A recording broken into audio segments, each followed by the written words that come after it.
AITA for losing my temper at my coworker. I 3-2F found myself in a tense situation at work when I lost my temper and lashed out at my coworker. Let's call him Mike 35 meters. Mike and I had been working on a project together for several weeks, and tensions had been running high due to conflicting ideas and communication breakdowns. Despite our best efforts to collaborate effectively, we often found ourselves at odds with each other, leading to frustration and resentment. However, things reached a boiling point one day when Mike made a critical mistake that jeopardized the progress of our project. Feeling overwhelmed and angry, I confronted Mike about his error, expressing my frustration in a raised voice and harsh tone. I accused him of being careless and irresponsible, failing to meet the expectations of our team and causing unnecessary setbacks. To my dismay, my outburst only seemed to escalate the situation, with Mike becoming defensive and firing back with his own grievances. Our argument quickly devolved into a shouting match, with neither of us willing to back down or listen to each other's perspective. After the dust settled and our tempers cooled down, I couldn't help but feel guilty for my behavior. While I was justified in feeling angry about Mike's mistake, I regretted losing control of my emotions and allowing them to dictate my actions. I realized that my outburst not only damaged my relationship with Mike, but also created a toxic work environment that hindered our ability to collaborate effectively. I knew that I needed to apologize to Mike and work towards resolving our differences in a more constructive and respectful manner.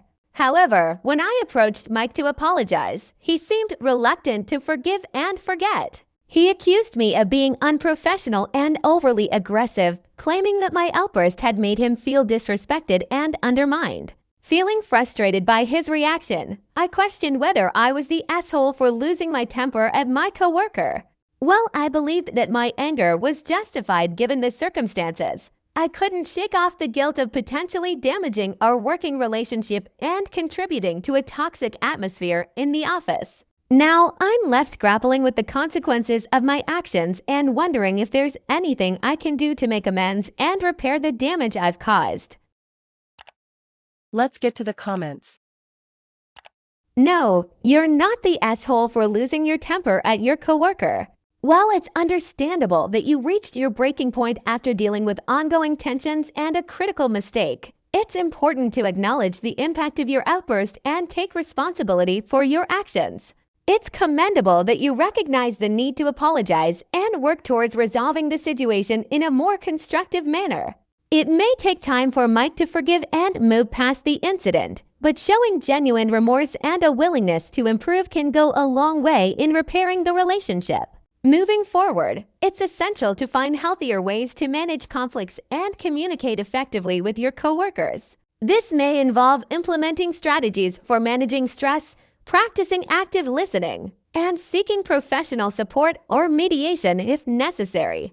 Ultimately, what matters most is taking accountability for your actions, learning from the experience, and striving to create a more positive and productive work environment for yourself and your colleagues. Next comment. Losing your temper at your coworker, Mike, was understandably a reaction to the frustration and stress of the situation. However, the way you handled it by confronting him in a harsh tone and accusing him of being careless might have crossed a line. While it's natural to feel angry when mistakes are made, it's essential to address conflicts in a professional and respectful manner. Your outburst likely escalated the situation and contributed to a toxic work environment, which is not conducive to effective collaboration. Apologizing to Mike and acknowledging your role in the argument is a good first step towards repairing the damage. It's essential to take responsibility for your actions and express genuine remorse for losing your temper. Additionally, working towards resolving conflicts in a calm and constructive manner in the future can help prevent similar situations from arising again. Overall, while your anger may have been justified, the way you expressed it was not appropriate for the workplace. It's important to learn from this experience and strive to handle conflicts more effectively in the future to maintain a positive working relationship with your colleagues. Next story. AITA for criticizing my friend's artwork. I 28F found myself in an awkward situation when my friend to 9F, let's call her Emma, shared her latest artwork with me for feedback. Emma and I had been close friends for years, and I've always admired her creativity and talent. However, when she showed me her recent painting, I struggled to find the right words to express my thoughts. While Emma's artwork was technically well executed, I couldn't help but feel underwhelmed by the subject matter and overall aesthetic.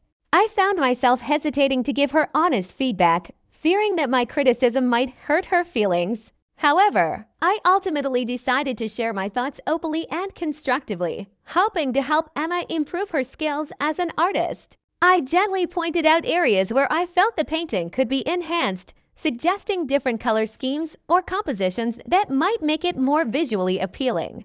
I also encouraged Emma to experiment with new techniques and explore different themes in her future artwork.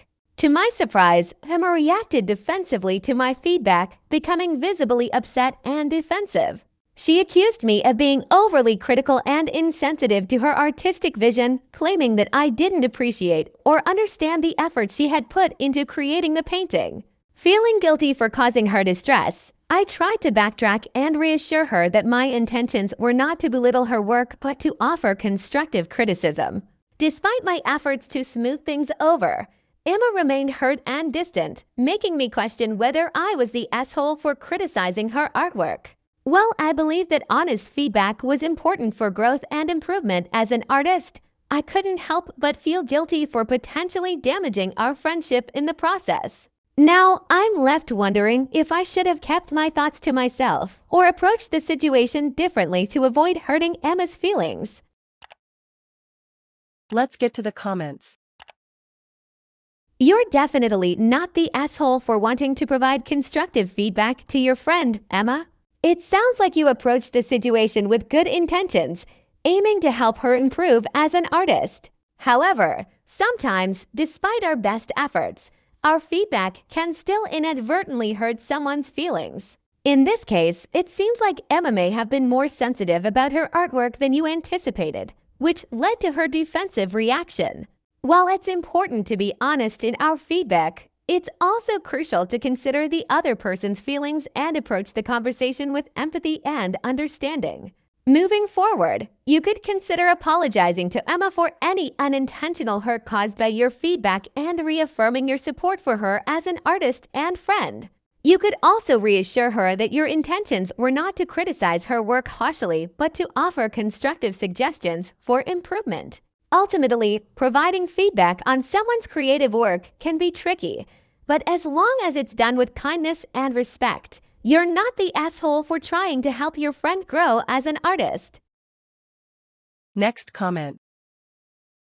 You're not the asshole for wanting to give constructive feedback on Emma's artwork. As a friend, it's natural to want to help her grow and improve in her craft. However, the way in which you deliver criticism matters. It's essential to be tactful and considerate of her feelings, especially when discussing something as personal as her artwork. While your intentions were good, Emma's reaction suggests that she might have been more sensitive about her work than you anticipated. It's understandable that she felt hurt by your feedback, even if it was well-intentioned. In the future, you might consider approaching the situation with more caution, focusing on highlighting what you appreciate about her work before offering suggestions for improvement. This approach can help soften the impact of your criticism and show Emma that you value her as an artist and as a friend.